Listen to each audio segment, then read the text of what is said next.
Jon Goyens, former QMJHL head coach and now a color analyst with TSN 690 for the Montreal Canadiens and the Rocket.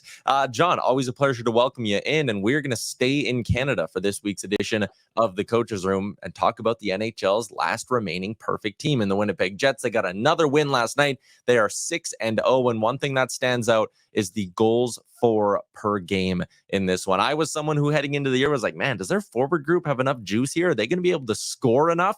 Early on, that's happening. What's driving it? Well, there's a couple things driving it. A, they've got 12 players that have played every single game that are at half a point per game or better.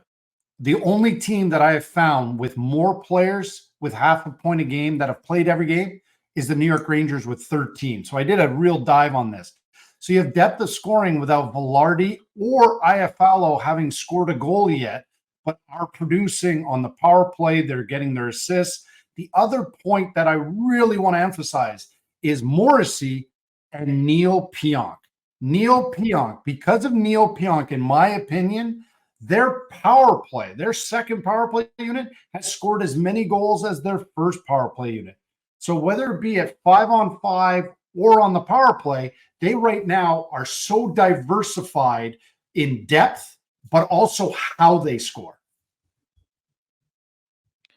Okay, so let's talk about that power play and let's roll some clips, because I look at it and I go, this is one that really struggled last year. 22nd in the league. They were a touch better when Sean Monahan got there, but even that was only kind of a blip. What have you seen aside from the depth that has made them much better with the man advantage so far to start this year? The man advantage has been about a lot of quick strikes. So at times, like a lot of teams, they get in, they set up, and it's very obvious. Oh, it's a 1-3-1, and they overhandle the puck, and they try to we got to set up this set play or that set play. They are quick to strike off of possession, whether it be on an entry, whether it be on a loose puck recovery, whether it be on a takeaway. They aren't looking necessarily to get to their spots. Frank's the bumper, Tyler's the flank guy, Goyens is the QB. That's not what it's about right now. Why do it's I about, have to be the bumper? Hey, you don't like Braden Point? You can't be Braden Point out there? You don't have the I look at me. I literally am a bumper. So the reality is they quick strike. So between the two, they find ways to have that variety and no panic, whether it be first power play or second power play. So before we run those clips, I believe we've got the 5-on-5 clips fired up, ready to go first. And we'll show how they are very diversified. So they'll go from, this is last night, 2 versus 5 battle. When they could get 3 high, they could get guys like Kyle Connor free from coverage, from D-zone coverage. Look how quickly. So Ehlers is going to drive deep. He's deep. He's not going to force anything. The D close the gap. They get net presence. Colin Miller looks. Make sure he has that net presence. Watch Neil Pionk. He could take the foot off the gas at 7-3 with 40 seconds left. No chance.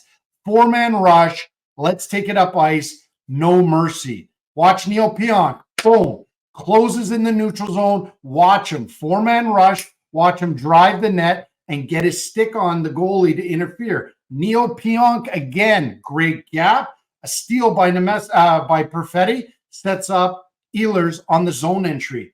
200-foot breakout. Neil Pionk's already been highlighted. The timer's on. Watch how quickly they get up ice. Is he going to force a shot? No. Let's find that next layer and give it to the best pure sniper on the team in Kyle Connor. And it doesn't have to be all necessarily the studs or the offensive guys. I highlighted Miller. Watch Miller join the rush here. Here's a deep rush. Find the 4th or 5th guy on the rush. And when in doubt, quick strikes off the draw. They are getting tons of quick strikes off faceoffs. I hate to point out that Sidney Crosby doesn't pick up his guy. Yes, I'll be that guy to pick on Crosby. But they have a triple drive off that draw at a tie. It was tied at that point, and Sidney Crosby lets his centerman go, and they end up with 3 to the inside. So they're scoring off the rush. They're scoring off of good D-zone coverage. They're scoring off a good neutral zone. They're scoring off the forecheck and long, sustained O-zone pressure. Is this anything different than, I know I'm putting you on the spot here, but anything different than what they were doing under Rick Bowness? I don't know. Maybe there's just a certain vibe. Maybe some guys know that some guys are nearing the end of their contract. I looked it up before I came on. Some guys are UFAs next year. The reality is they feel a little bit more free to play fast. And I'm not going to be here to criticize Bones whatsoever, but I feel like they're just free to play a lot faster right now. And like I said, everybody is contributing.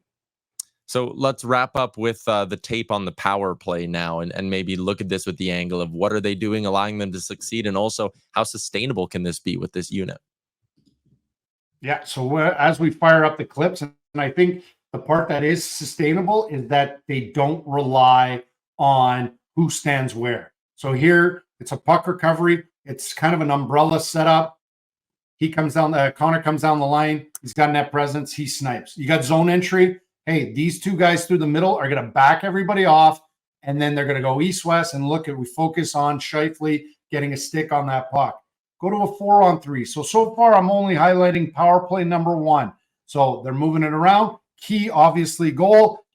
Why? Because it's overtime. They win this game because of a power play goal. Now, puck pursuit. Clock is ticking on the power play. Recover, not about setting it up. Like, let's go. Let's take it to the net. Let's get a seeing eye shot through.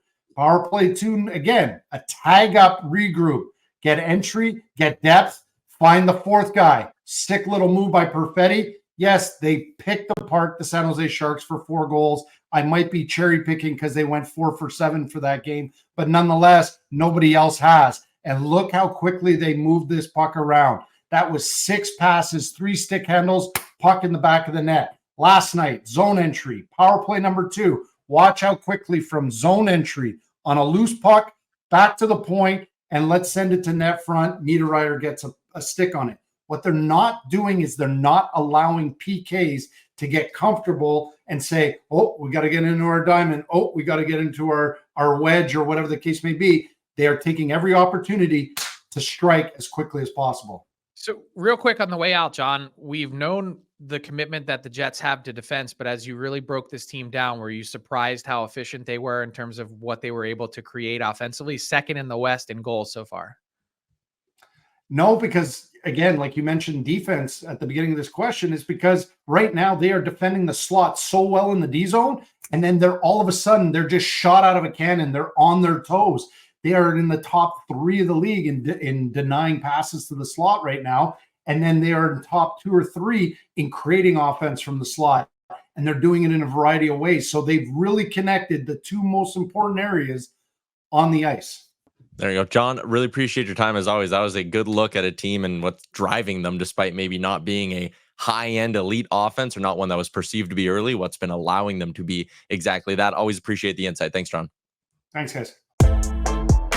What's up, hockey fans? If you enjoyed that video, then you need to be hitting the subscribe button right here at Daily Faceoff. Exclusive interviews and analysis from our hockey insider Frank Saravalli, fantasy updates from Brock Sagan, and a daily live show at noon Eastern, Monday through Friday. You don't want to miss any of the fantastic content, so hit that subscribe button.